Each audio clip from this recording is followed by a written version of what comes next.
Hello everyone, welcome to Tech and Cryptos. In this video, we're going to learn how we can find a referral code in the Temu shopping app.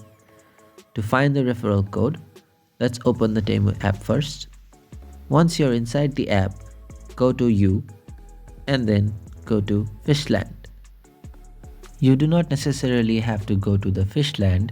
You can go to any game and find the referral code from there. And then when you get to the Fishland, press on the Friends tab.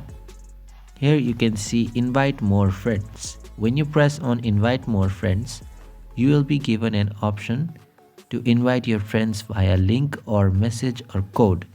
Here if you press on the code, you will see that there is a 8-letter code and this is your referral code. When you copy the code, you can use this code to refer your friends to joining the Temu app. In this way, you can find referral code on Temu. If this video helped you, don't forget to give it a thumbs up. Also make sure you're subscribed to our channel.